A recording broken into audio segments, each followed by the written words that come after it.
tenho, eu estou apenas querendo falar comigo, falar de mim e falar dos nossos e com os nossos. Então, para nós, é essa história que consolida ali em Conceição, que depois vira os princípios da educação escolar quilombola e depois vira uma política nacional, que são as diretrizes para a educação escolar quilombola, em que nós estamos num outro momento de enfrentamento ao racismo, que é fazer com que os estados brasileiros elaborem as diretrizes estaduais e os mais de 1.700 municípios aonde existe a presença quilombola também assim o faça, entendendo que a educação escolar quilombola não é a educação para os quilombola e não é a educação dos quilombola, é a educação para a sociedade brasileira.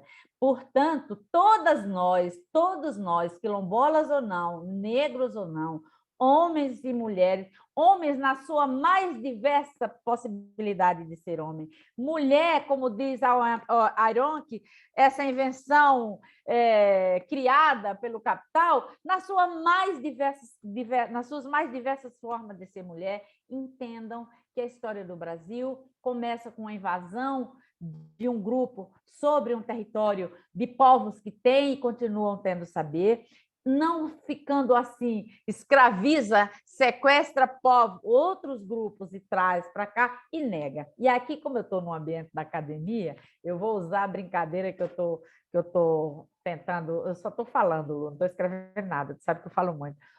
Mas eu estou dizendo que, às vezes, eu penso que a gente vive um plágio na academia, o grande plágio social. Tanto que a gente condena nosso aluno, nunca plagiei, mas a história do Brasil é um plágio. A história do Brasil é um plágio, que é a gente bebe, a gente come, a gente ouve, a gente veste a cultura indígena e a cultura quilombola, a cultura negra, mas a gente não diz que é dos negros, que é dos índios. Então, é ou não é? Usar o conhecimento. A gente usa os conhecimentos medicinais dos povos tradicionais, mas a gente não diz. Isso também é um plágio. Então, romper com esse plágio social que às vezes a gente foi ensinado a fazer pelo sistema colonial, eu acho que está aí nosso grande desafio, e que um espaço como esse, que um GT como esse, tem um papel fundamental nesse processo de disputa, Shirley. Eu não me canso de dizer, e não tenho nenhum problema de dizer, que se eu estou aqui na hora do almoço discutindo com vocês, conversando com vocês, é porque eu sou a pessoa da disputa. Eu sou o animal da disputa, assim como sou o animal do amor. Então, e por que eu digo isso? Porque o que esse GT está fazendo, e o que nós fazemos, o que nós fazemos no nosso cotidiano, é disputar. É disputar outro jeito de pensar a educação, é disputar outro jeito de formar pessoas, porque às vezes a gente fica numa ilusão que a gente vai formar professores. Nós temos que formar professores, nós temos que formar médicos, nós temos que formar juízes, nós temos que formar advogados e advogadas, nós temos que formar a sociedade. Nós precisamos ler a história do Brasil. Nós lemos muito mal. A gente gosta de ler a história da Europa. A história da Europa enche nossos olhos. Nossos projetos, se não tiver um europeu validando, a gente não lê o povo do Chile. Vamos ser sinceros aqui nessa roda, vamos ser honestos. A gente não lê os argentinos, a gente não lê, não sei se os argentinos nos leem, mas a gente tem que ler o pessoal da Europa, e avançando bastante, a gente lê os estadunidenses. Muitos brilhantes, muito deles brilhantes, mas nossas raízes de saberes estão no continente africano. Então, um desafio também da nossa interculturalidade é pensar como a gente, não com a imagem da África mítica, que também o colonizador passou para a gente, mas com a imagem e com os saberes. Então, eu finalizo dizendo o seguinte, que a educação quilombola é essa transgressão, é essa possibilidade da transgressão. E ela é da transgressão porque a gente rompe com conceitos que para nós são fundamentais, mas são pouco operativos, que é, por exemplo, o conceito de formação continuada. Eu não quero mais a formação continuada para continuar o que vem sendo feito em muitas universidades, que eu sei que não é o caso de muitas que estão aqui nessa roda, de todas que estão aqui, porque se toparam fazer esse GT, é porque certamente têm feito, e eu conheço algumas muito do seu trabalho. Então, Talvez a gente tenha, Lu, que discutir formação continuada e permanente, assim, tentar, nessa ideia do quilombismo, tentar cravar aí a insurgência dentro dessa possibilidade de reconhecer o continuado, mas, ao mesmo tempo, dizer que esse continuado não pode continuar do jeito que foi preparado na universidade, que é o que as secretarias municipais de educação estaduais, quando fazem, o fazem. Então, eu acho que esse é uma questão. O segundo, nessa linha da transgressão, é a gente pensar que o conceito tão primoroso para nós de gestão democrática ele precisa extrapolar da representação dos pais, da representação dos alunos. Ele precisa abarcar a comunidade. Rapidinho. É só para fazer a troca aqui, que a Eliane não... Acho que ela não está vendo. Fazer a troca com o Raul. Pronto, desculpa. Obrigado. Esse conceito de gestão democrática também, que é muito importante e nós temos que fortalecer, mas essa democracia tem que ser ampliada, né? Essa gestão tem que ser dividida com... A escola não pode ser um elemento neutro ao território.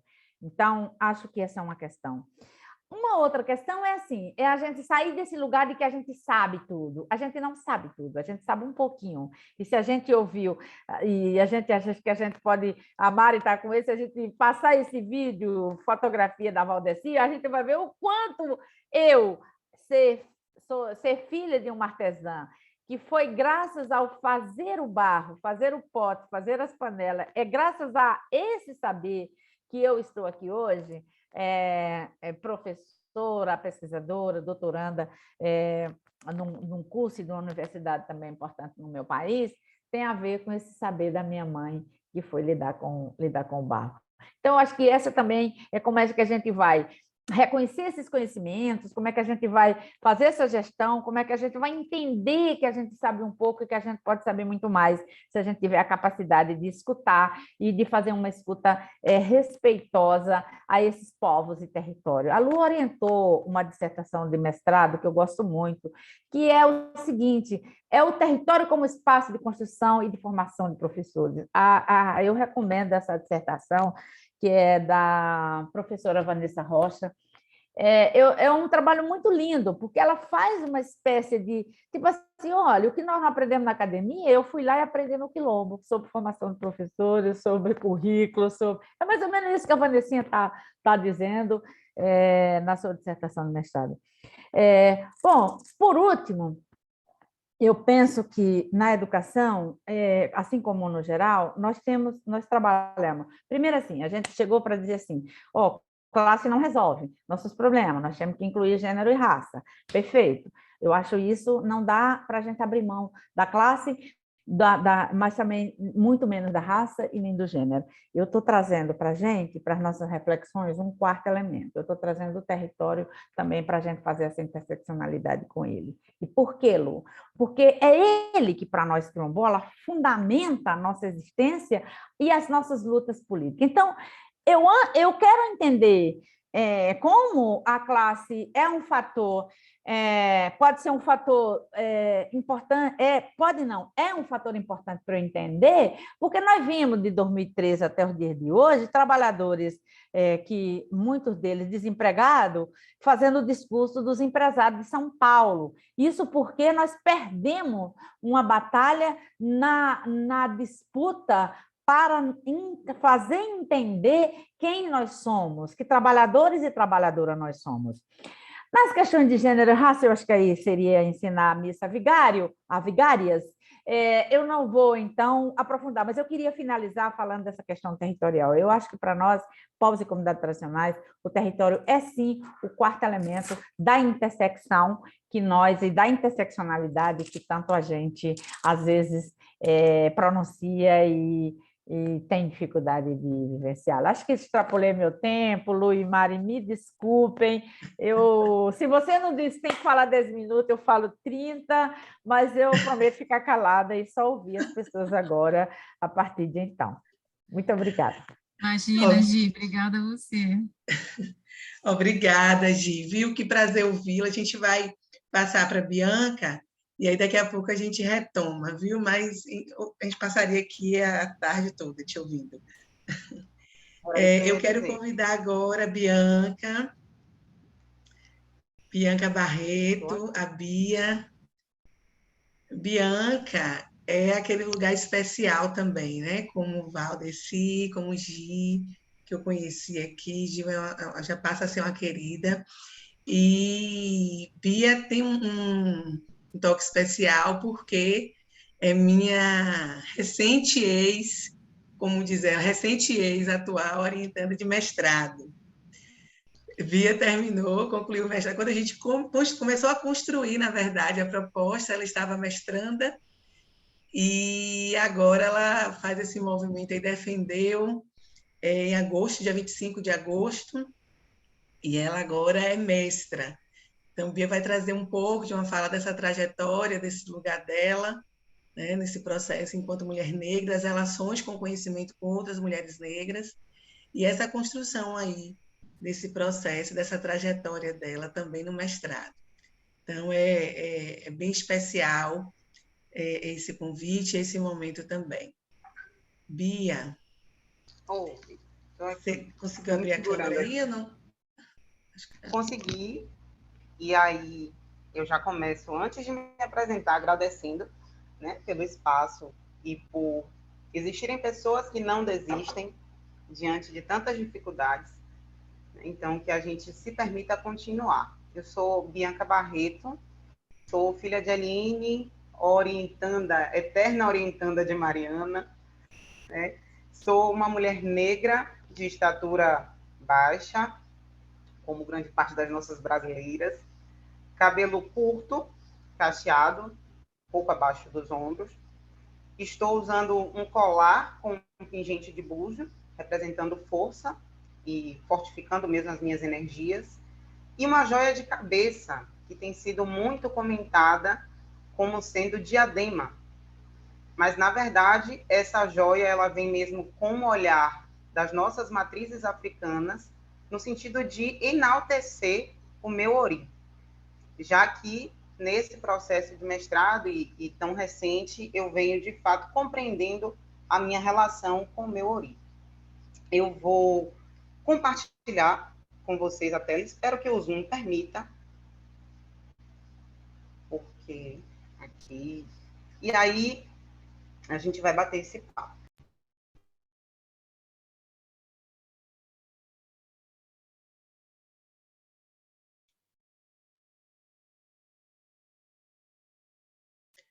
Pessoal, enquanto Bia faz o compartilhamento, eu quero assim já aproveitar para pedir desculpas, mas a gente iniciou a gravação, mas meu computador travou na gravação, e aí a gente ficou aqui nessa agonia entre a gravação e colocar em destaque os intérpretes e a intérprete e palestrante. Então, enfim, né, são questões desse momento, eu acho que a gente tem que compreender, né, apesar de sentir a lacuna. Mas já está gravando há um tempinho.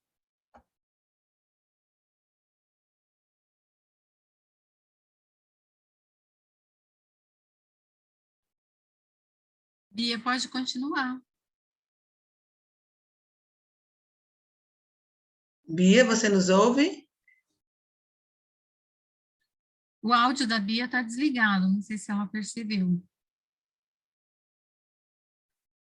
Espera aí. Agora vocês me escutam? Sim. Sim. Pronto, então vamos lá. Eu estava dizendo que a nossa roda de conversa foi um dos espaços mais acolhedores que eu participei ao longo da minha trajetória acadêmica, né? Eu sou uma acadêmica de 28 anos, uma mulher preta acadêmica de 28 anos. E aí eu trago para essa conversa hoje muito do que eu construí nesse processo de tornar-me negra. Eu sou técnica em refrigeração industrial, eu sou musicista, professora de educação física, engenheira de produção, especialista em atividade física e saúde no contexto da educação básica, agora mestre em educação profissional e tecnológica, e pesquisadora atuante na temática do racismo enquanto determinante de saúde física, mental e emocional. Só quando eu trago essa trajetória acadêmica em tão pouco tempo, né, em 28 anos, é de se pensar que minimamente alguma das coisas foi negligenciada. Se não foi a trajetória acadêmica, muito provavelmente, assim como tantas outras mulheres, negligenciei a minha vida enquanto ser humano, né?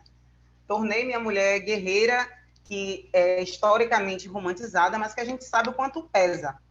E aí, na fala da Gi, eu fiquei muito, assim, aqueci o coração ao mesmo tempo que queria estar com ela naquele processo, dizendo, bora lá então, bora pegar na mão e dar força, porque a gente sabe que não é fácil. Os processos de lutas das mulheres negras não são fáceis, apesar de que muitos tentam romantizar.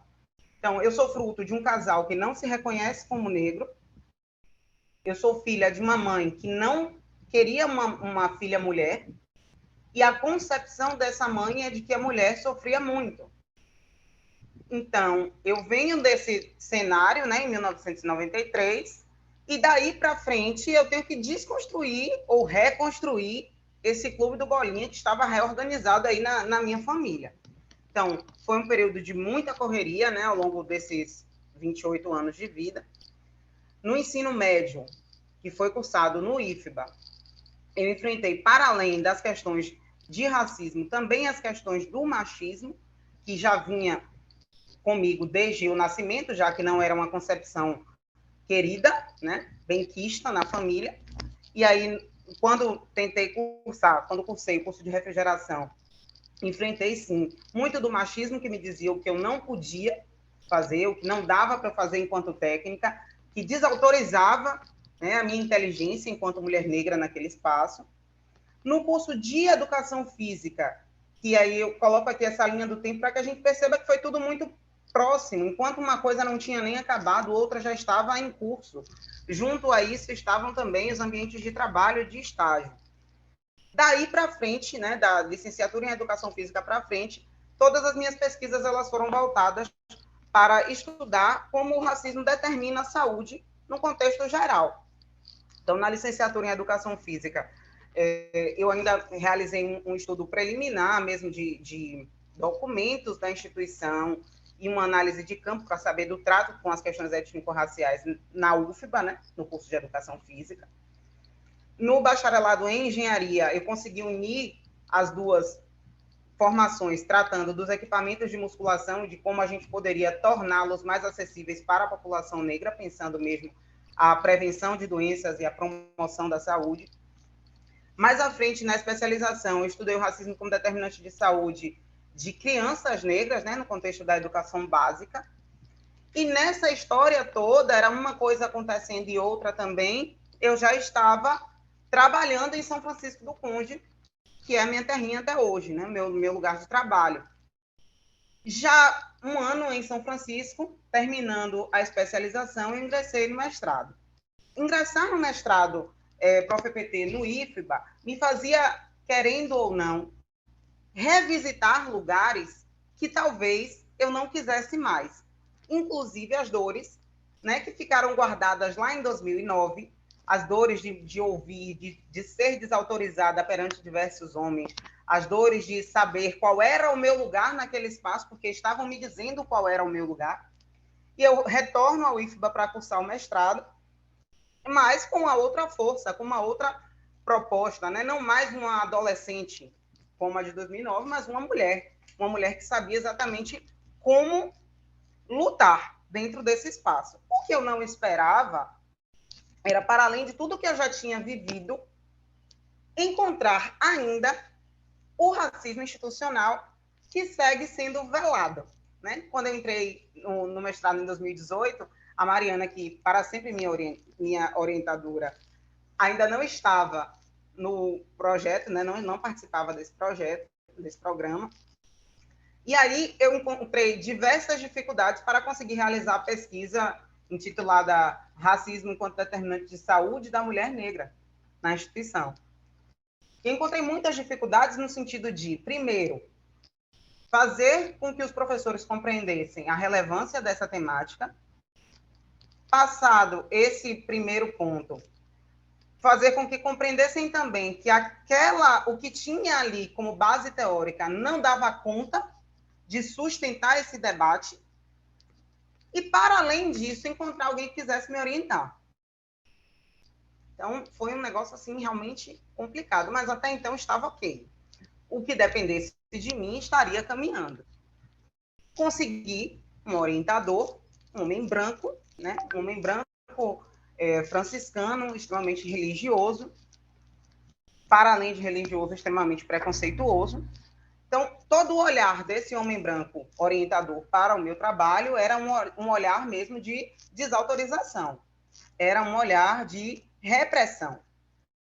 Uma das primeiras avaliações que ele conseguiu fazer do trabalho, a única coisa que ele questionava, né, do projeto, eram palavras que ele não conhecia. Palavras do tipo epistemicídio, interseccionalidade, coisas que a gente trabalha diariamente, que a gente sente na pele, mas ele me questionava o que era, né? Porque você não podia trocar aquela palavra. Então, nesse cenário, eu percebi que essa menina que veio se fortalecendo desde 93, talvez esse processo de fortalecimento ele estivesse também encobrindo diversas dores. Então, num dado momento, eu me vi também parte da minha pesquisa. Eu me vi, para além de Bianca pesquisadora, quase mestra, eu vi Bianca, mulher negra, sofrendo racismo dentro dessa instituição. Foi bem complicado, 800 mil vezes pensei em parar, mas aí Mariana entrou nesse programa. E por que eu coloco muito esse marco? Porque a gente precisa compreender que as nossas relações, elas são também de cura.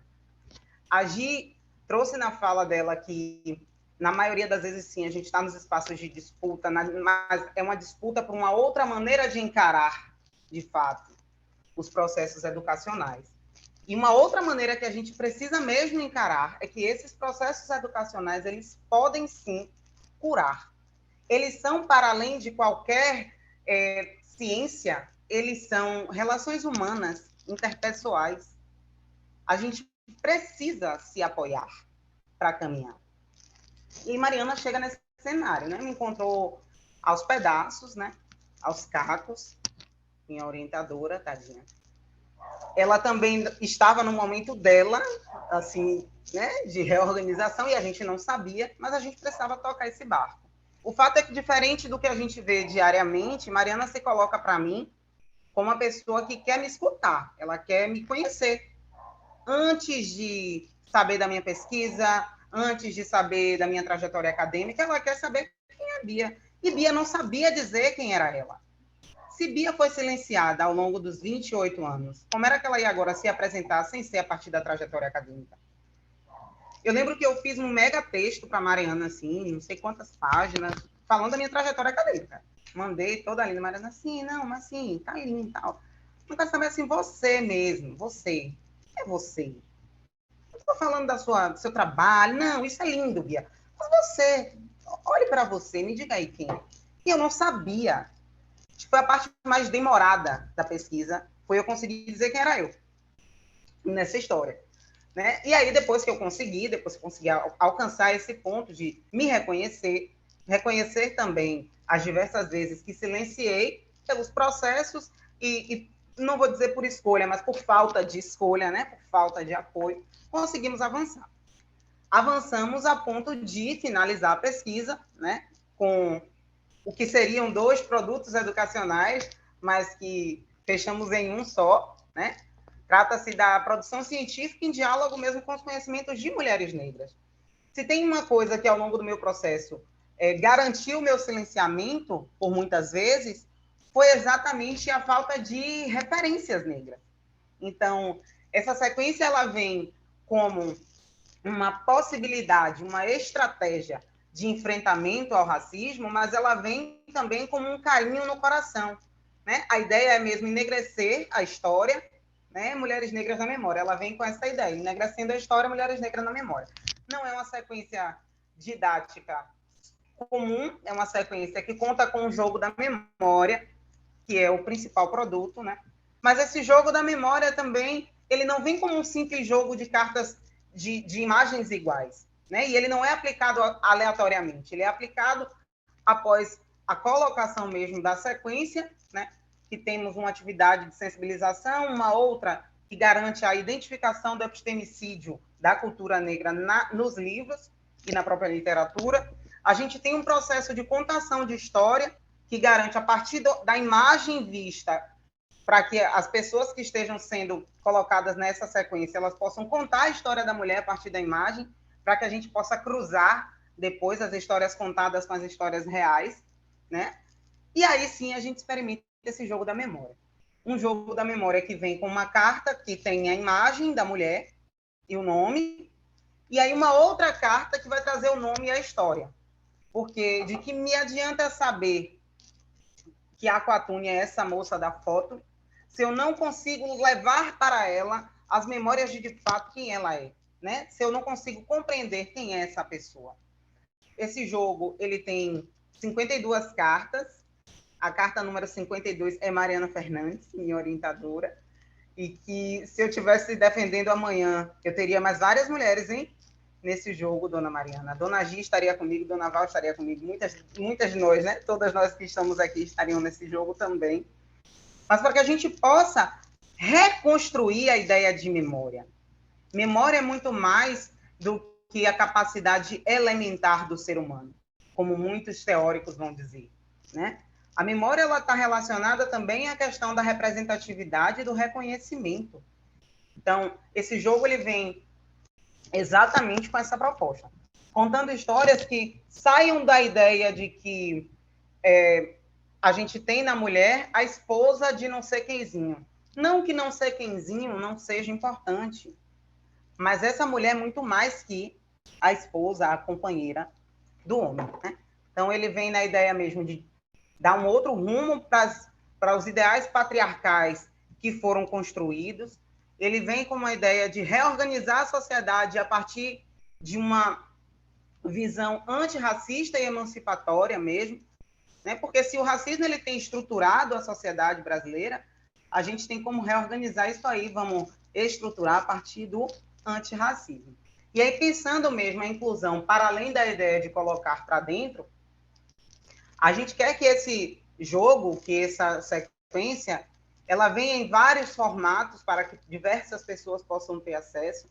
A gente ainda tentou fazer as cartas em braille, procurou quem pudesse dar esse suporte, né? Fazer as cartas em braille, mas o que a gente conseguiu na prática foi trazer o jogo virtual.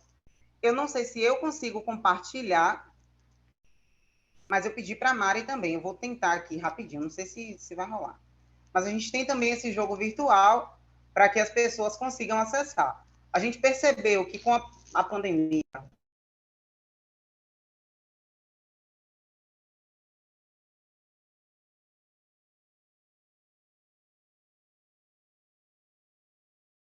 Ela fechou o microfone. Bia, acho que você fechou o microfone.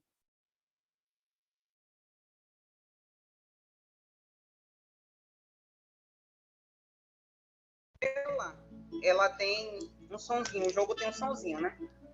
Então, esse é o jogo virtual, né? A gente tem as cartas, aqui a gente clica para ver as cartas que estão antes de poder jogar, né? Memorizar. E aí a gente vai clicando mesmo de carta em carta para que a gente consiga fechar as etapas. São 5 etapas, né? Que a gente fecha lá a quantidade de cartas bonitinho. E esse jogo ele pode rodar. Esse link ele está disponível para ser utilizado por diversas pessoas. A ideia é que essa sequência também ela possa ser utilizada por diversas pessoas. E na dissertação eu trago um pouco dessa questão da trajetória.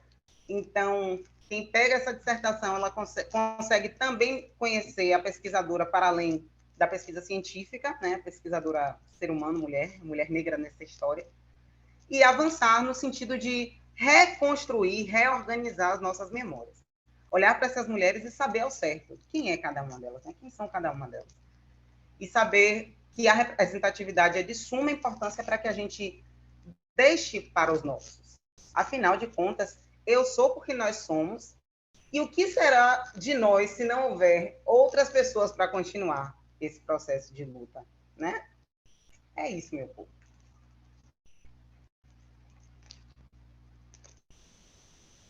Mari? Maravilha! Eu vou deixar um chat, Muito bom. tá? Obrigada, Bia. Sempre me emociono, né? Por Sempre nada. quando eu te ouço. E, e Bia é isso, viu, gente? É toda essa densidade. E a primeira coisa que a gente teve que construir com ela foi justamente qual era o lugar dela nesse processo, né? Que ela, de fato, ela criou um processo, de fato, de anulação por conta de várias questões, né? Que ela passou de racismo.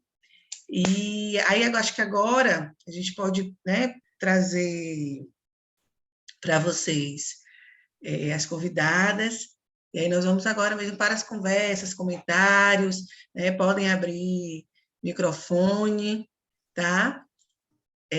As convidadas também podem falar sobre, né, as falas que foram construídas aqui, e vocês todos e todas aí, viu? Os convidadas podem A conversar. Valdeci, ela falou que estava com problema de conexão, não sei se ela conseguiu Ah, ficar, mas se... Ela disse que a internet estava oscilando, caindo. Isso, Eu exato. perguntei se ela ainda estava na sala, mas ela já não respondeu. Eu acho que nesse momento talvez ela esteja sem internet. Exato, acho que ela não está, mas de todo modo, né, a gente quer reiterar e agradecer novamente a contribuição da Valdeci, a sua, Givânia e da Bia, abrir então para essa roda de conversa, comentários, né, impressões, emoções. Eu já vi ali no chat, tem várias pessoas que já fizeram os comentários dessa potência que é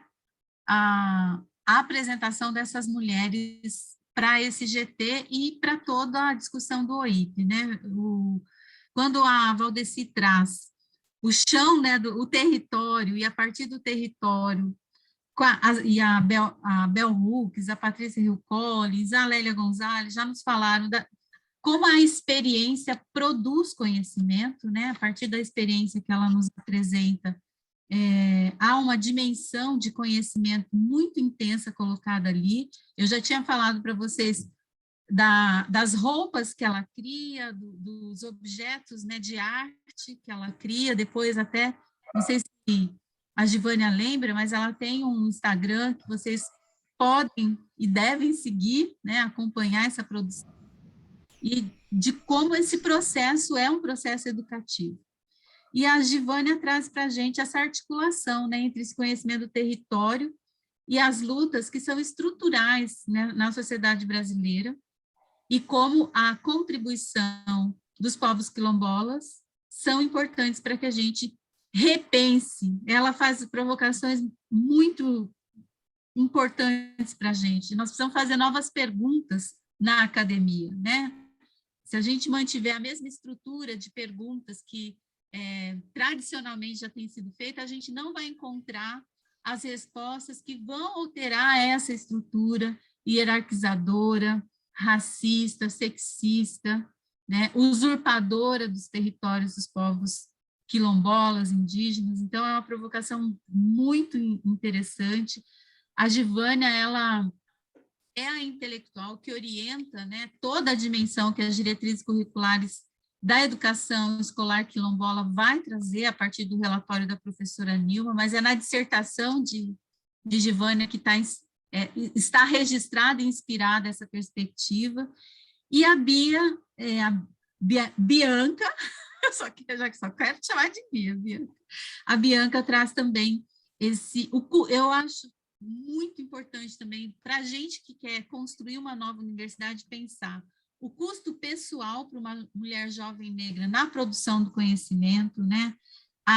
O quanto ela fala desses processos de desautorização que nem sempre são explícitos, são questionamentos, às vezes, a partir do lugar que ocupa determinados orientadores e orientadoras, e também da importância que é ter mulher negra, mulher preta, mulher que sabe, né, o que é viver esses processos de desautorização e que que inverte o processo de produção acadêmica quando coloca a escuta como primeiro momento dessa produção. Porque nós sim, né, Bianca, todas nós passamos, a academia pede a escrita é parte desse processo, mas como se chega a ele, eu acho que você mostrou aí, depois Mariana pode, inclusive, compartilhar conosco, porque eu acho que é uma aprendizagem para todas nós, que vivenciamos esses processos de ir e vir, né? Há uma metodologia, há um saber, há um conhecimento sendo construído nesses processos da universidade que curam e não adoecem. E nós estamos vivendo esse momento de muita gente adoecer para produzir conhecimento. E, então, eu acho que você traz um elemento fundamental para a gente pensar. Quando a gente fala de inovação pedagógica, né, eu acho que esses elementos que Bia foi apresentando, e que olha a potência desses processos que inovam a partir do reconhecimento da nossa humanidade. Ao invés de te adoecer, te cura, e você termina um mestrado produzindo um material que provavelmente, né, usado, vai curar muitas outras mulheres no Brasil afora. Então, são 3 mulheres assim, eu falei para vocês que a coisa era incrível, né? São elementos sutis, e eu acho que vocês evidenciam o que é produção de conhecimento, o que é conhecimento socialmente comprometido com justiça social. Então, está aberta a roda, vamos conversar aqui, mas eu quero expressar essa gratidão que vocês tão generosamente trouxeram de diferentes gerações, né? Também isso é importante. A juventude, às vezes, não é considerada como alguém que produz conhecimento, é só alguém que recebe, né? E a gente está vendo aqui que na roda a intergeração também é algo bastante emancipatório. Então, está aberto, gente, a roda aí para nosso bate-papo. Sobre Bia, né? Eu estava aqui pensando e tentando não ser suspeita na discussão, mas não tem como, né? Não há, e também a gente não quer neutralidade em relação a esses processos. Ela me fez uma escrita aqui e eu falei, percebi, e vou falar sobre. Qual foi a escrita que ela fez, né? Você percebeu como eu estou mais fortalecida? E a fala de Bia, quando ela traz isso, é muito importante. Por quê?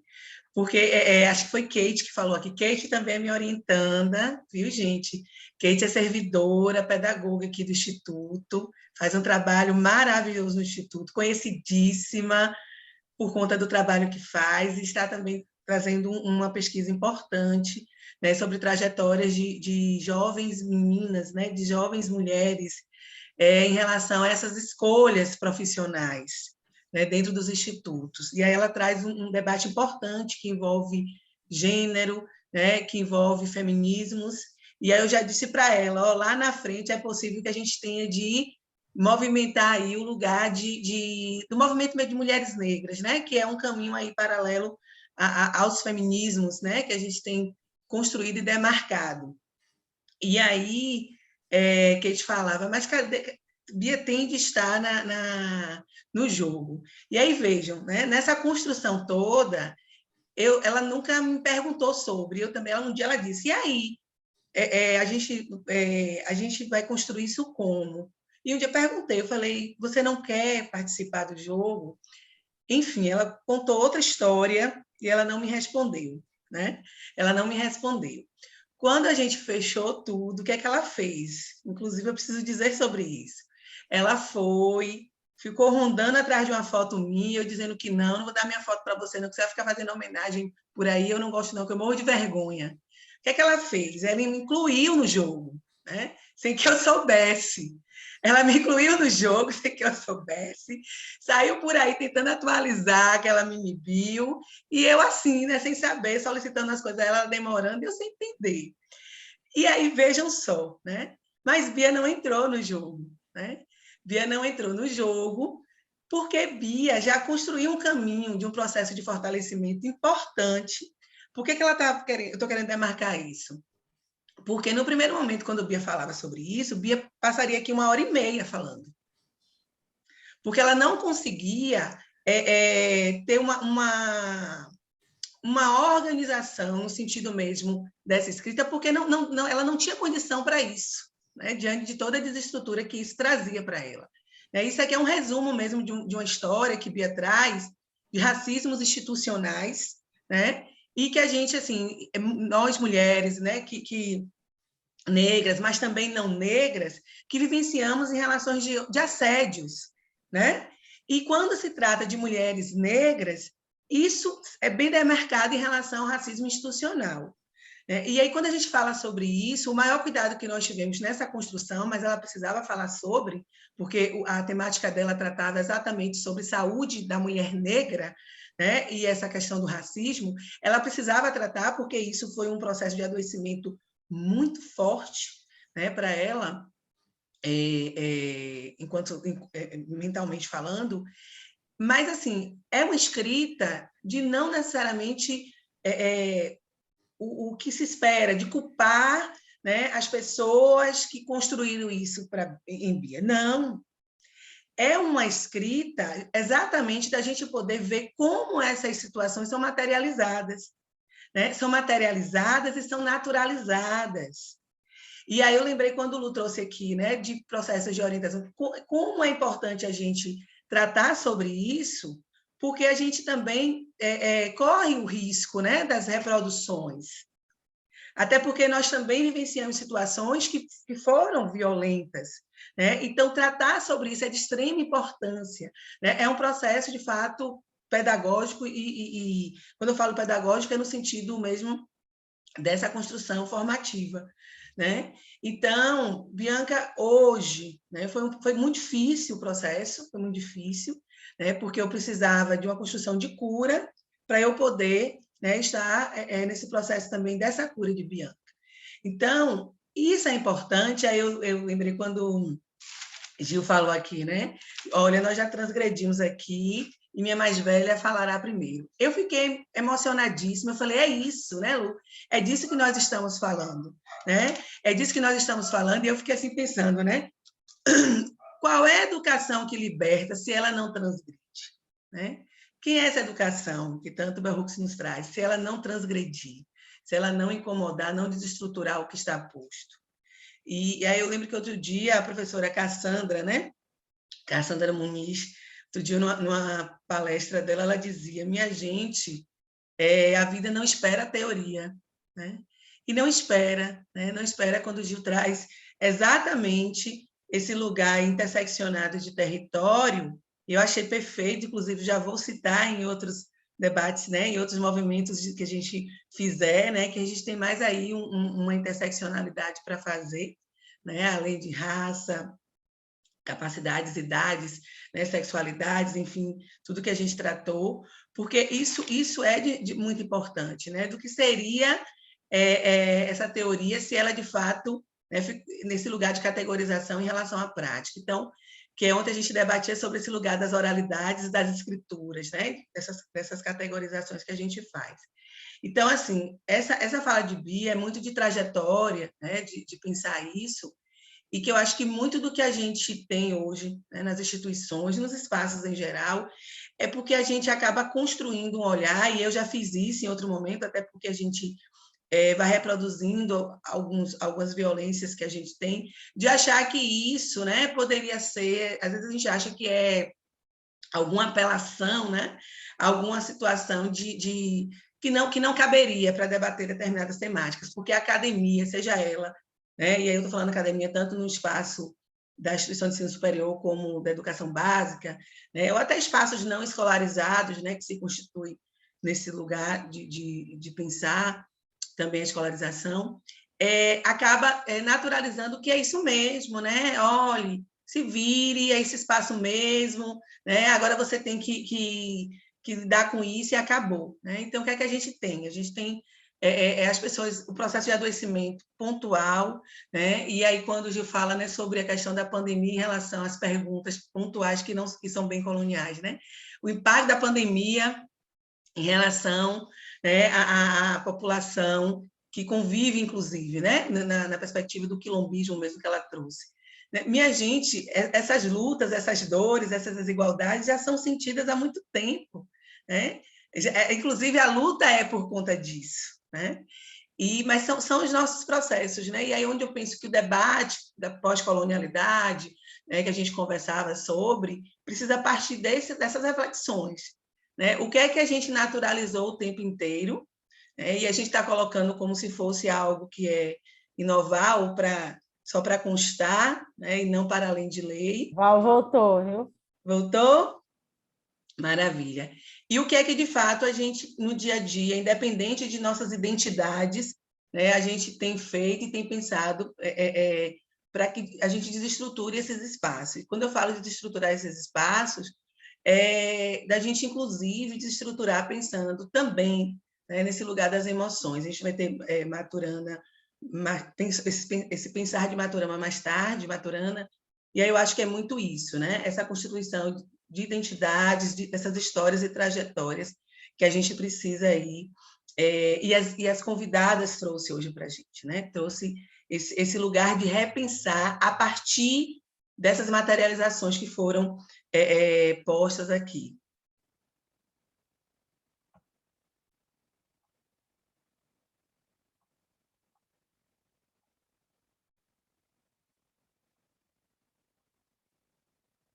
Estava tentando ver se tinha alguma... Então, eu não vi nenhuma pergunta, eu vi comentários assim, mas se não tem pergunta ou considerações, eu acho que a gente podia voltar para as nossas convidadas, né? E aí, como nós não pegamos a gravação da Val, infelizmente, eu queria que a Val voltasse aqui, falasse um pouquinho para nós, contasse com um pouquinho mais de detalhes, né? Esse trabalho que ela realiza na comunidade com o barro. A gente fez uma entrevista, vamos fazer propaganda, né? A gente fez uma entrevista com a avó, linda, maravilhosa, esperamos que ela saia publicada e ela conta com detalhamento, né, sobre esse trabalho dela com o barro, e é muito linda essa discussão que ela faz, e se a Val puder comentar um pouco, né, como que ela desenvolve, ela falou ali no começo do vídeo, que ela trabalha, né, com a arte, onde que ela se inspira, né, como é que é ser essa mestra da arte do barro na comunidade, no território. Então, gente, desculpa aí, viu? Porque a internet é ruim, eu tive na estrada, né? Estava em Salgueiro, acabei de chegar na comunidade Conceição das Crioulas, né? Então, é a vida, né? A gente não pode parar, né? Eu, como tive um tombo, mas não morri, né, Giovana? Eu tenho que estar aqui, tenho que continuar, né? A vida, né? Então, foi muito bom aquela nossa conversa que a gente tivemos, né? Eu quis trazer um pouco a mais, aprofundar um pouquinho mais, mostrando os nossos espaços, aonde a gente estamos, né? O que a gente faz, né? E aí a gente vai colocando tudo isso dentro de uma negação de direito, né? Foi negado o nosso território, foi tomado, né? E aí a gente está num espaço que a gente possa entrar e trabalhar, pegar nossas matérias-primas, é um resultado de uma grande luta coletiva, né? Então, é um momento muito, muito importante, porque foi uma conquista. E isso a gente faz na comunidade e com o nosso jovem, principalmente, porque é com nossas histórias oral que nós estamos aqui. Eu acho que na conversa que a gente teve, né, a gente falava que o que é entendido para a educação é só o escrito, e o oral a gente deixa para lá, né? E para nós não é assim.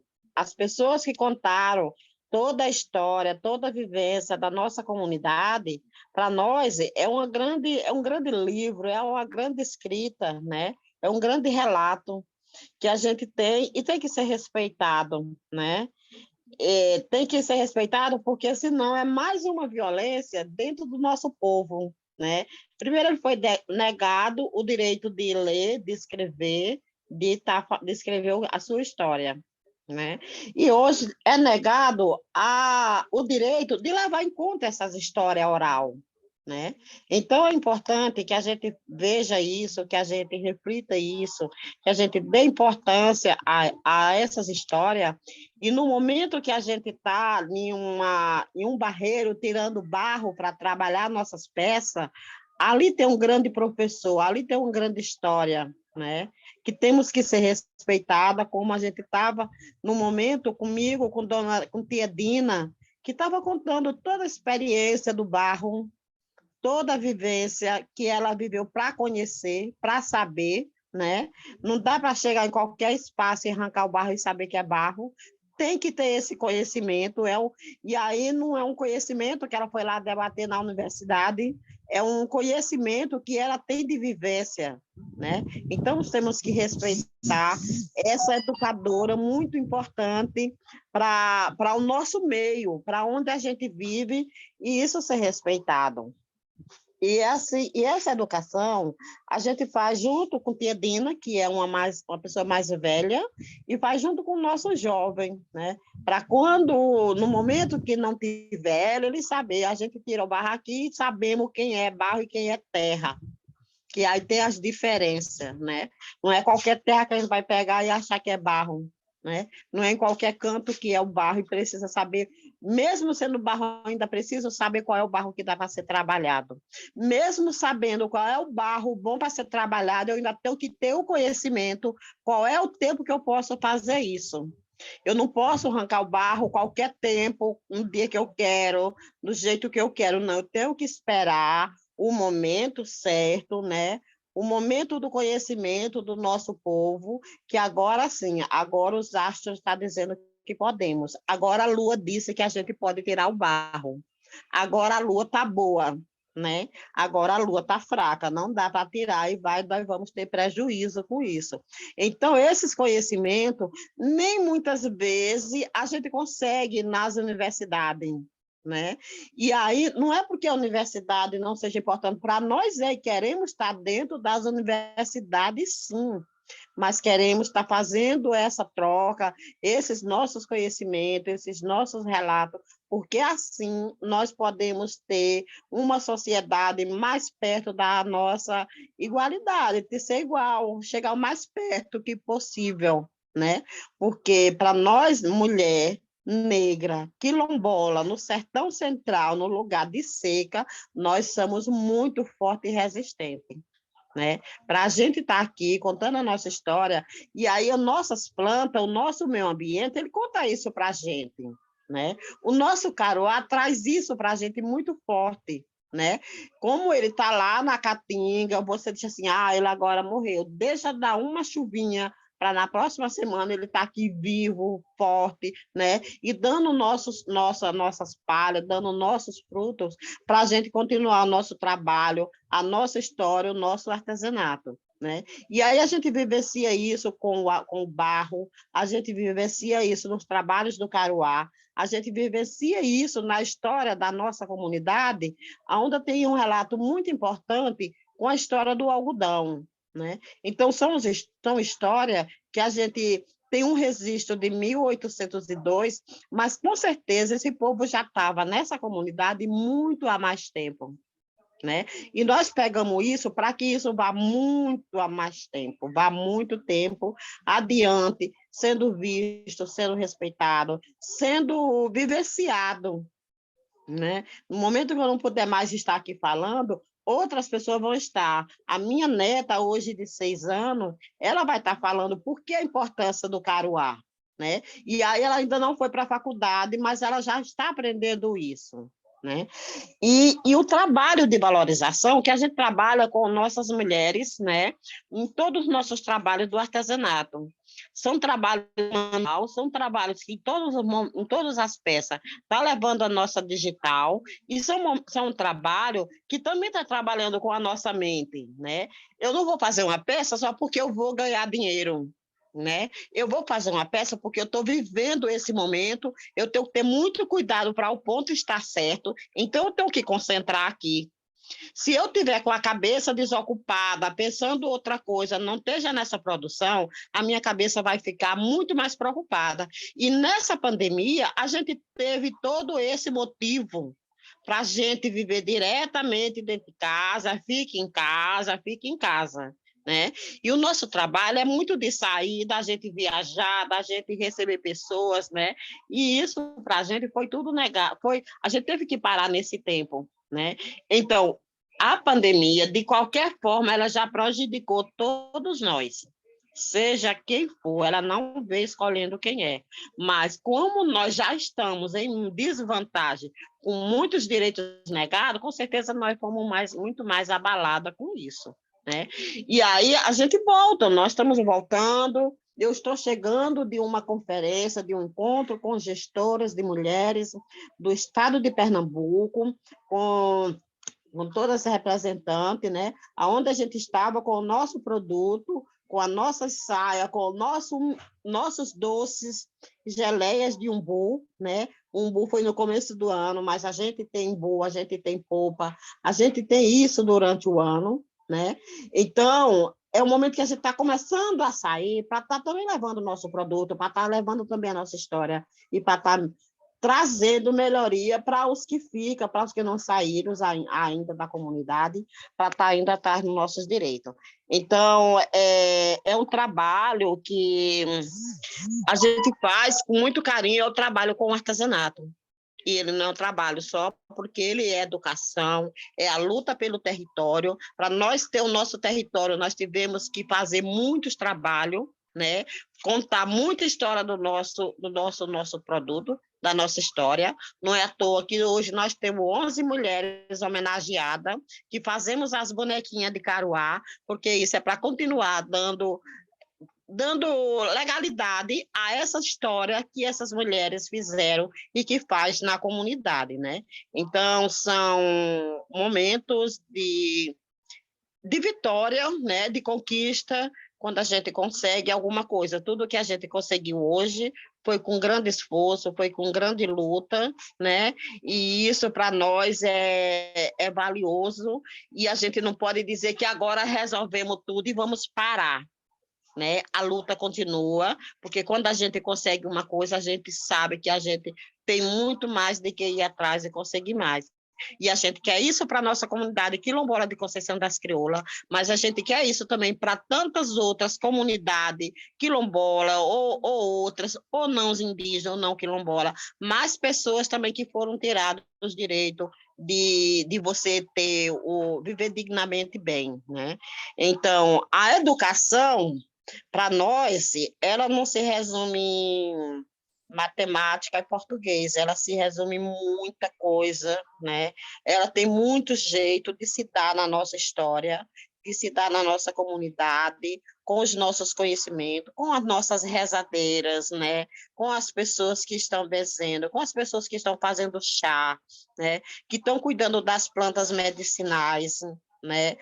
Mas também que está cuidando do nosso território, dizendo quantos hectares a gente tem que estar para cada família. Na matemática a gente vai fazendo isso, né? A gente vai dizendo, fazendo os nossos mapas na geografia, onde vai ficar a roça, onde vai ficar a casa, né? Aonde vai ficar o espaço de reserva, né? Então a gente vai trabalhando educação incorporada em tudo isso, porque assim ela possa ter sentido para nós da comunidade quilombola de Conceição das Crioulas. Mais ou menos isso. Maravilhosa. A gente quer essa educação para todos os territórios, né? Periféricos. Verdade. Enfim, é uma maravilha. Bem, Givânia quer falar alguma coisa? Bianca também? Eu vou falar muito rapidamente, porque eu acho que não precisa falar depois da Val, né?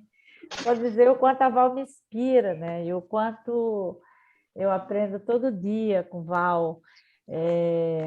Bom, eu queria falar um pouco, talvez, sobre uma questão que eu acho que a Val trouxe muito forte. Assim, nós queremos uma universidade, porque também tem um discurso, tipo assim, não, você não deve ir, porque vocês, agora a universidade não presta, e ela é racista, e agora... Bom, mas a Val está dizendo, ó, nós vivemos com isso sempre, né? Nós sempre convivemos com esse estado de coisa. E a universidade também é um território, né, que nós queremos ocupar e disputar.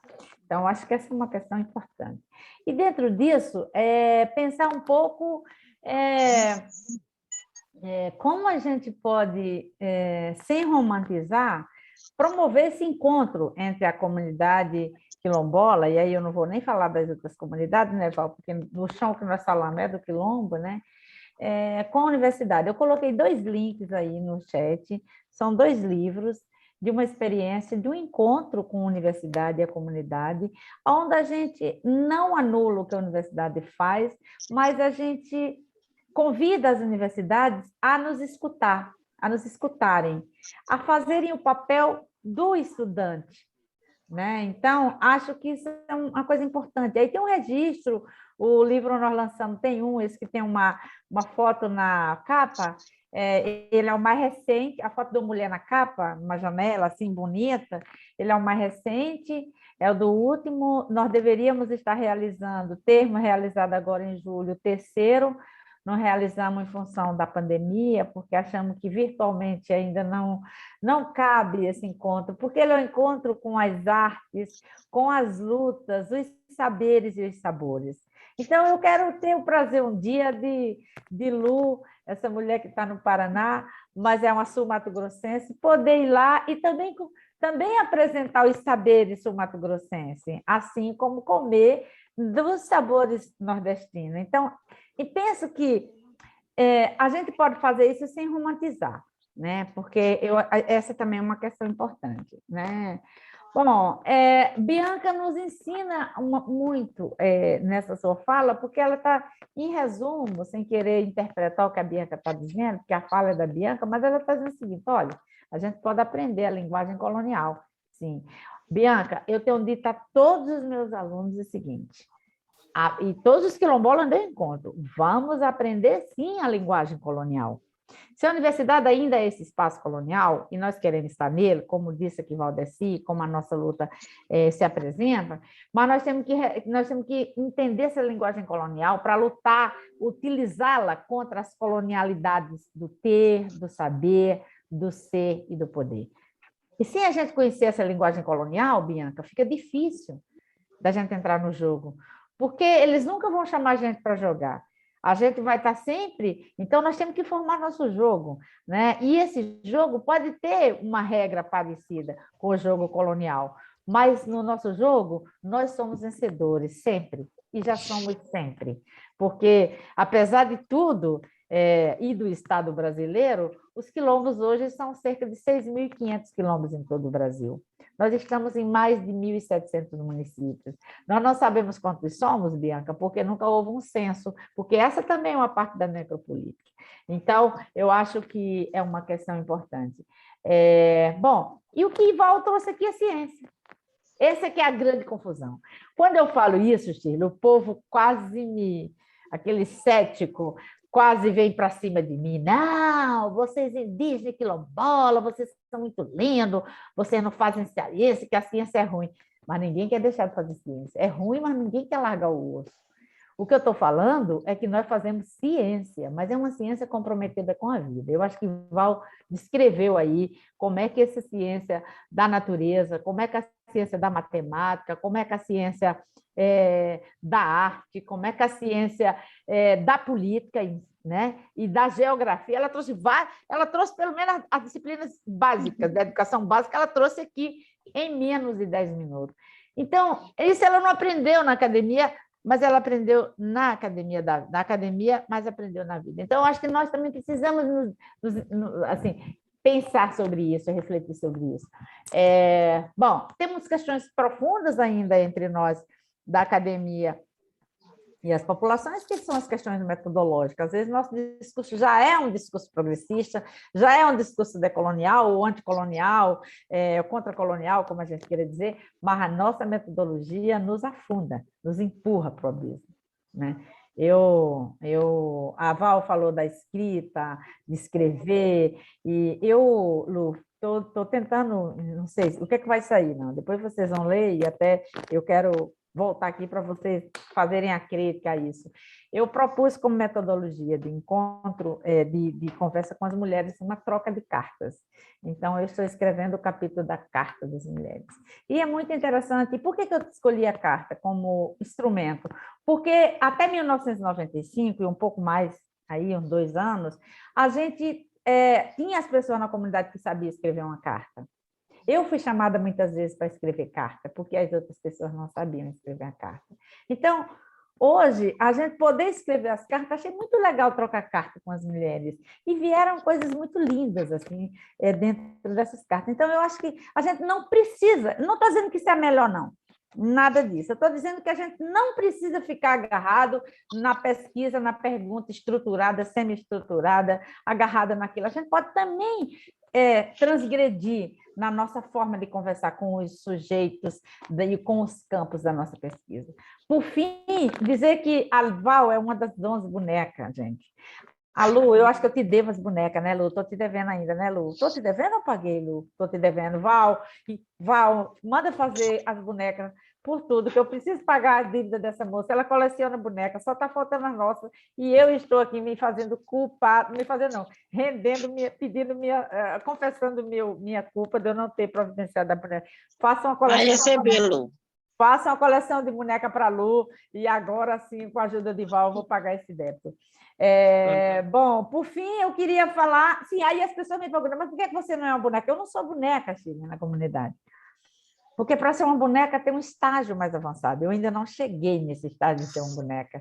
Então, assim, não é meus cabelos cacheados que fazem eu ser uma boneca. Não, a minha mãe é uma boneca, a Vá é uma boneca, e outras mulheres são bonecas, eu ainda não sou. Pode ser que um dia vire boneca, mas ainda não sou, ainda não estou. Porque a boneca é isso que Val fala. A boneca é para contar história, não é para vender um produto. A Val diz muito isso. Nós não vendemos produto, nós contamos a história da nossa comunidade com o nosso produto. E eu acho que foi o que ela disse aqui nessa manhã de hoje. Então, eu acho que era isso, e mais uma vez agradecer aí por esse espaço de troca, e convidar vocês, então, para a 3ª edição do Encontro com as Artes, as Letras, os Saberes e os Sabores, que deverá acontecer, não sei se no ano que vem, porque a gente tem uma coisa de não fazer em ano de eleição, não sei se a gente não... A gente está resolvendo, né? Nós estamos resolvendo ainda, mas nós queremos receber todas vocês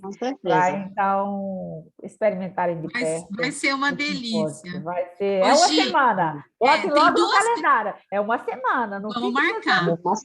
Tem 2 pessoas que levantaram a mão e ótimo. Já trocou aqui, né, com o Raul. Okay. Eu não vi quem foi... Tem 3 agora. Eu não vi quem foi primeiro. Ô, Bianca, posso passar para a Shirley e para o Juan, depois passo para você? Então, Shirley, você primeiro. Oi, olha, eu sei que está muito adiantada a hora, né? Falta pouquinho para terminar, mas eu só queria dizer que eu estou simplesmente encantada com as falas da Valdeci, da Givane e da Bianca. Né? Então, assim, 3 experiências, né, de força, porque na sociedade contemporânea, só o fato de realmente ser mulher já é um peso muito grande que se carrega, né?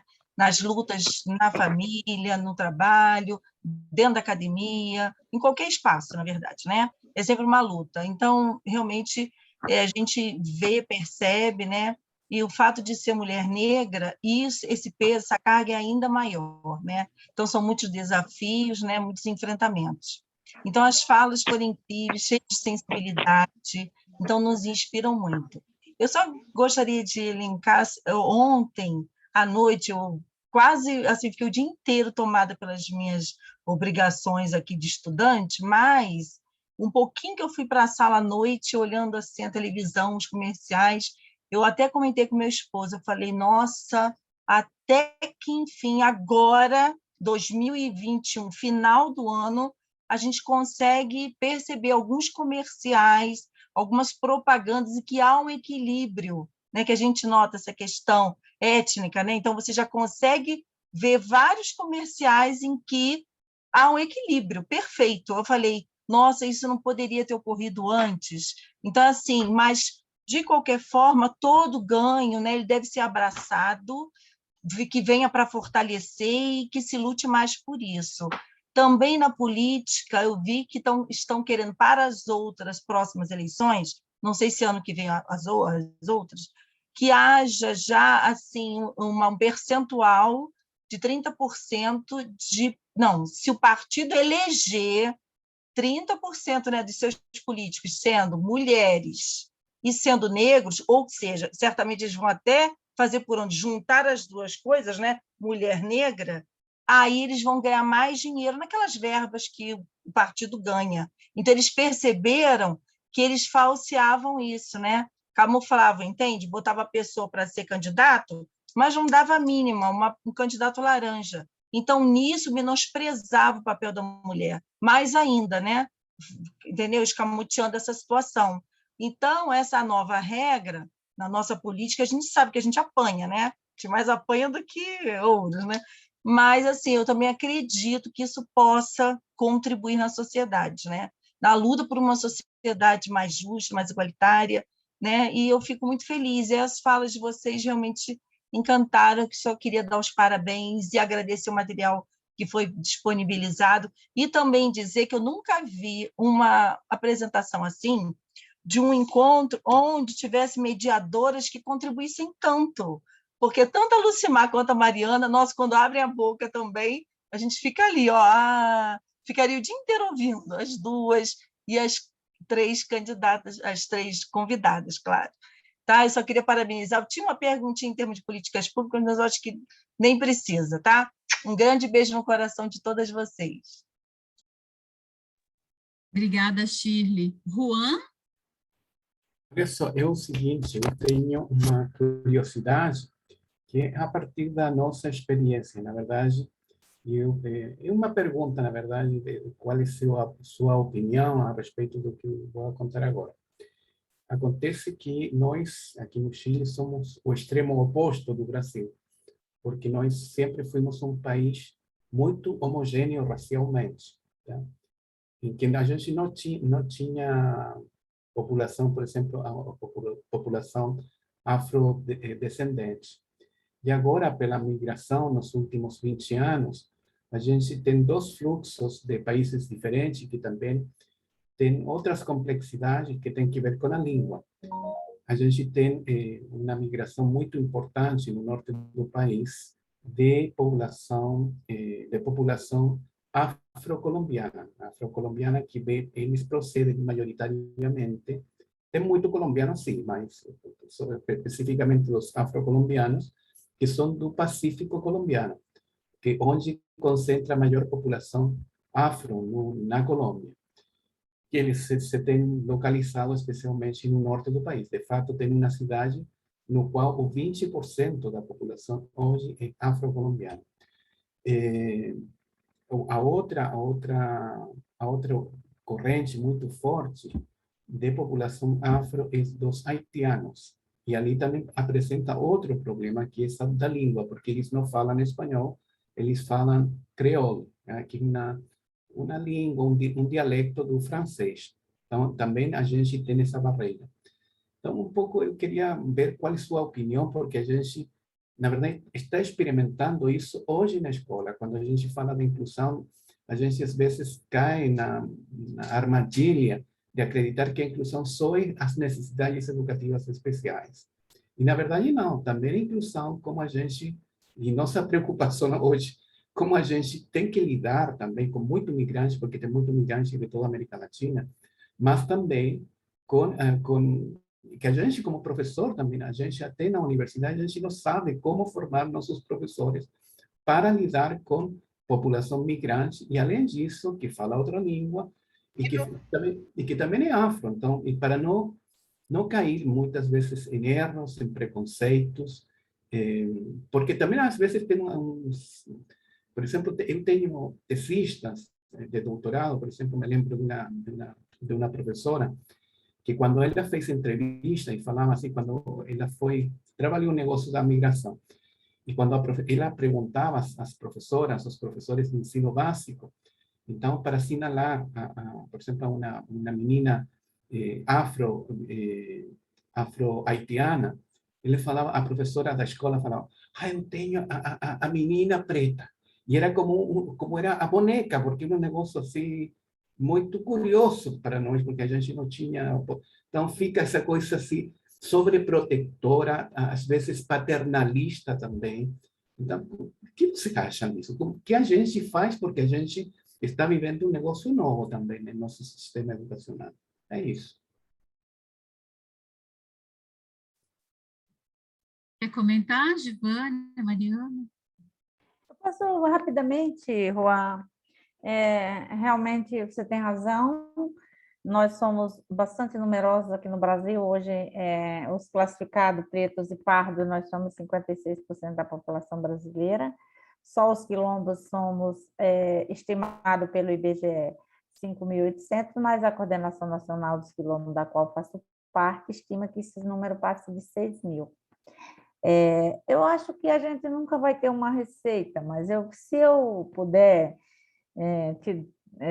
trazer uma pista, quem sabe possa ser uma chave importante, seja exatamente tentar estabelecer algum canal de escuta com eles próprios, né? Eu acho que era o único conselho que eu te daria, era de promover encontros de escuta, né? Se desprover desse lugar, né, que na academia a gente tem muito, da autoridade do saber, né, e em busca de aprender.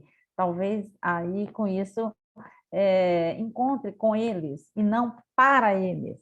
Percebe? Que o para e o com faz uma diferença enorme, né? Que é o que nós estamos dizendo aqui no Brasil, nos quilombos, em relação à questão da pesquisa, que nós somos muito favoráveis à pesquisa, somos muito favoráveis à pesquisa, queremos a pesquisa. A gente só não está querendo mais a pesquisa para nós.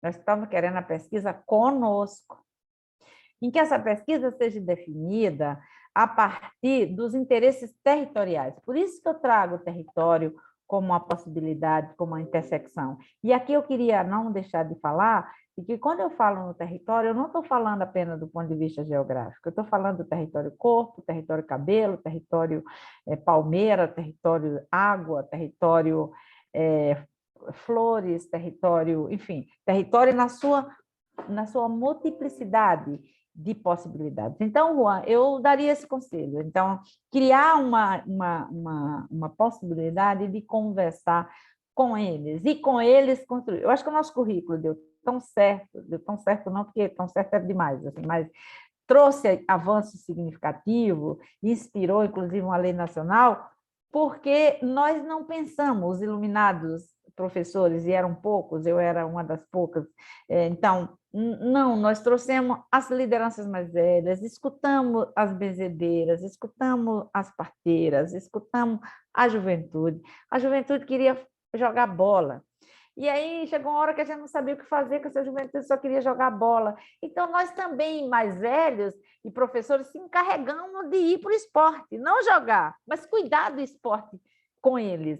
Então, não sabia jogar, sabia fazer comida, sabia arrumar o carro, podia arrumar o carro para eles irem. Em contrapartida, eles iam sentar conosco para dizer o que eles pensavam. Porque acho que a Bianca sabe muito bem, é jovem, normalmente a gente tem receita para a juventude, né? A gente sabe o que o jovem quer. A gente é tão sabido que a gente sabe o que eles querem. E a gente não sabe, né? Então, mas a gente pode descobrir junto, né, com eles. Então, eu acho que talvez aí seria um conselho que eu dou, seria isso. E talvez também, acho que, bom, a gente pode continuar, a gente está, a Coordenação Nacional, a CONAC está aí trabalhando com uma ideia, estamos tentando juntar aí os grupos, as comunidades afro-rurais, ou as comunidades negras na América Latina. Então, Juan, de repente, essa pode ser uma porta que a gente também possa somar nesses esforços aí contigo. Não que a gente tenha a chave, mas quem sabe essa articulação da América Latina também, a partir das comunidades afro-rurais, traga alguma possibilidade de aproximação, e que seja uma aproximação que ganhe a universidade e ganhe os sujeitos que não estão nela. Seria maravilhoso, hein? Ô Mari, o que você acha? A gente começou com a mais velha, termina com a mais nova, a Bianca já tinha pedido para falar, e a gente encerra essa nossa roda de conversa com a nossa queridíssima Bianca. Pode ser? Bianca, está aí? Preciso avisar que o microfone dela está fechado, ela pode estar falando. Ah, é verdade. Bianca, isso. Estou aqui sim. E aí, trazer uma fala da Gi, quando ela coloca a questão da necropolítica, né, e da dificuldade da gente encontrar a quantidade de pessoas que formam esses quilombos, por não ter censo, e aí trazer como isso se reflete também nas academias e nas instituições em geral. Durante a realização dessa pesquisa de mestrado, um dos nossos problemas foi exatamente esse, né? Encontrar quantos de nós constituem hoje aquela instituição. Porque a gente não tem, como não tinha, né? Depois da colocação do projeto de pesquisa, depois de ter qualificado esse projeto e agora fechado com a dissertação, a gente tem algumas opções, tem colocado, né, algumas formas de se quantificar e de se avaliar com alguns projetos. A gente tem também agora a instituição de um departamento que pensa políticas afirmativas, já que ele não existia antes. Então, falar que essa necropolítica que muitas vezes a gente não consegue enxergar de maneira ampla, ela tem nos atacado nos mais diversos espaços, né? Silenciando nossas vozes, determinando os nossos lugares, e a gente precisa estar atento a isso. E aí, quanto à questão da gente querer, de fato a gente quer espaço sim nas universidades, a gente quer ingressar nas universidades, a gente quer alcançar os maiores patamares, sim, mas aí eu trago aquela fala que eu trouxe lá na roda de conversa. A gente precisa de ter qualidade de ensino e permanência, e a gente precisa também ter cuidado para não se perder no banco da ciência, né? Fazer ciência sem se perder, sem perder a própria essência. E aí, quando eu estou aqui nesse diálogo com vocês, é o que eu percebo. Percebo que não estou só, percebo que tantas de nós permanecem na luta, permanecem fazendo ciência, compreendendo a necessidade de publicar, de escrever, de dialogar, de debater, de desconstruir para reconstruir uma nova história. E aí eu deixo como reflexão que a gente pense hoje, né? Quem são as nossas representatividades, de fato, quando a gente olha para frente, quem diz nos representar, de fato nos representa, e que a gente tome esse cuidado. Porque vamos alcançar o mesmo patamar, estamos na luta. Quando a gente chegar lá, que a gente lembre da nossa história, que a gente lembre da nossa essência, que a gente lembre que não é um banco de conforto falar de representatividade. Se existe, se é necessário, é porque a gente não está tendo espaço para que todo mundo passe. Então, saber certinho, quando a gente chega lá, no banco da representatividade, que esse não seja só o nosso lugar de conforto, mas seja também o nosso lugar de luta. E é isso. Obrigada, Bia. É isso, a gente abre com a mais velha e fecha com a mais nova, com a mesma força, né? Com a mesma intensidade. Senti aqui. Então, gente, vamos concluir, né? Temos de concluir. Eu quero, antes de concluir de fato, eu preciso dizer, né? Eu disse um pouco no início, mas preciso dizer da minha honra e do meu prazer em poder conhecer a professora Lucimar Dias, alguém que me permitiu, em pouco tempo, poder chamá-la de Lu, né? Por ela, em pouco tempo, me chamar de amiga e me chamar de Mari. Me chamar de Mari não é algo, né, que seja, para mim, tem uma relação de carinho, né? Uma relação de afeto, entre outras questões. E aí eu quero dizer dessa honra, porque a professora Lucimar Dias é uma referência, né, para a gente no país, quando se trata de educação para as relações étnico-raciais. Né? Com ela eu aprendi mais ainda, né, sobre as bonecas que compro para a minha preta aqui, a minha preta de 4 anos, e ela passou a conhecer as bonecas da professora Lucimar Dias, né? E logo, logo vai conhecer a intelectual e tudo que a professora Lucimar é. Então, eu preciso dizer da honra, do prazer e do privilégio que é poder ter conhecido Lu e poder saber, né, que posso contar com ela e que estou com ela. E aí agradecer demais a Givânia, né, que prazer conhecê-la, que importância você tem, tá? Dentro da nossa luta, do nosso debate. Valdeci, né, essa mais velha, também que eu conheci por meio de Lu, né, por meio de Givânia, e que eu estou assim, agradecida demais e apaixonada por tudo que ela tem me ensinado, por tudo que ela tem, de fato, movimentada em minha vida. E Bia, né? Bia, que sem saber, ela sempre diz do quanto tudo que eu fui para ela, mas outro dia eu tive que falar, você precisa dizer o que você foi para mim. Então, Bia também movimentou minha vida, né? Me trouxe momentos de cura que ela também nem imagina. Então, eu só tenho a agradecer por mais esse momento. A gente tem construído. Shirley falou uma coisa muito importante, carinhosa, como ela sempre é, né? Shirley é essa pessoa também, que é do OIP. Eu já agradeço aqui, representando Shirley, o professor Juan, né? Que são os oipianos que a gente fala, né? E oipianas, pela construção do evento, né? O professor Juan pela presidência e por toda essa relação que trouxe, né, com o Chile. E aí, assim, uma coisa que a gente queria muito construir, né, nesse GT era esse lugar de conversa, né? Não o lugar de duas professoras que são... eu achei muito importante, Shirley, quando você trouxe, né, exatamente um dos objetivos nossos, né, de duas professoras negras pesquisadoras da área. Não, né, esse espaço aqui é da nossa conversa, né, dessa nossa construção mesmo, no coletivo.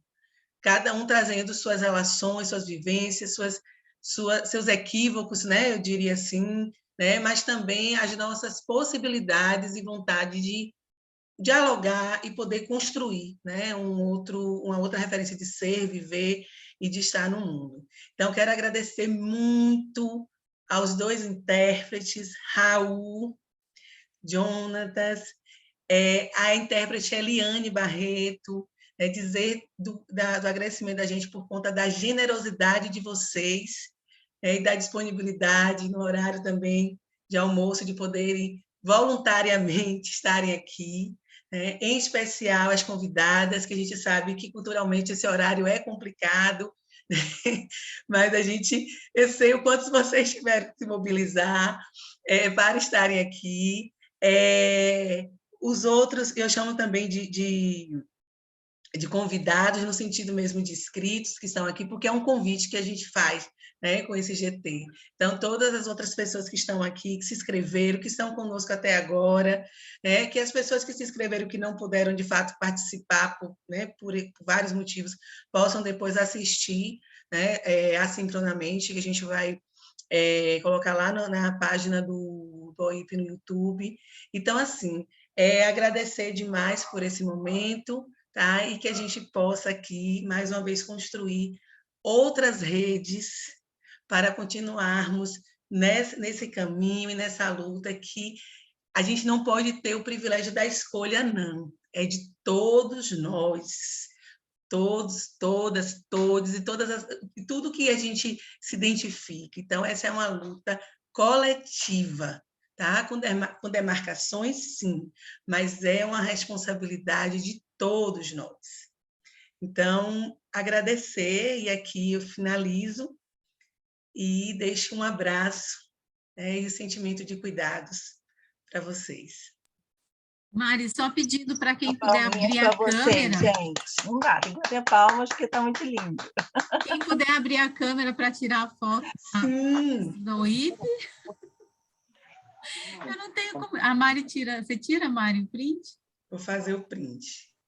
Bia, Eliane, querida, Jonatas, Kate, Tailane, Marcos Borges, Vivian, Arlete, Francisca, Cássia, se eu não falei mais algum nome aqui, Juan, mas vou abrir daí. Essa foto teria que mudar o layout para sair todo mundo, porque senão não vai sair, né? Eu acho. Aqui, para mim, Shirley, está na galeria, está aparecendo vocês todos. Tá. Será que acho que está certo? Bom, eu vou fazer logo um print com quem já abriu, e é o tempo que os outros também, se quiserem. Olha lá, o pequenininho. Opa, tem gente pequena por aí. Tá aqui, querendo aparecer. Traga. Deixa Traga aparecer. sim, traga sim. A minha não apareceu aqui ainda porque saiu. Kate. Ale, foi muito bom. Desculpa aí o momento que eu não pude acompanhar, mas foi maravilhoso. Foi maravilhoso. Deixa eu só fazer aqui um outro print para a gente garantir.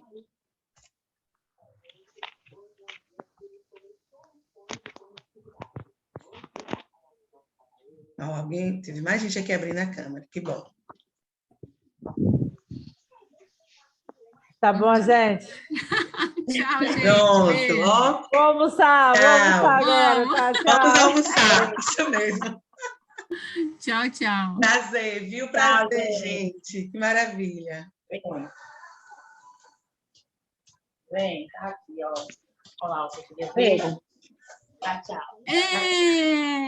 Oi, bebê. Ei, lindão. Dá um beijinho assim, ó. Tchau, gente. Prazer. Tchau, obrigada, obrigada, viu? filha. Muito rico, aprendi muito. Sempre bom estar com você, viu? Precisando é só falar, viu, Mari? Falo mesmo. Tchau. Tchau, bebê. Tchau, Lu. Tchau, querida. Beijo, nos falamos. Sim.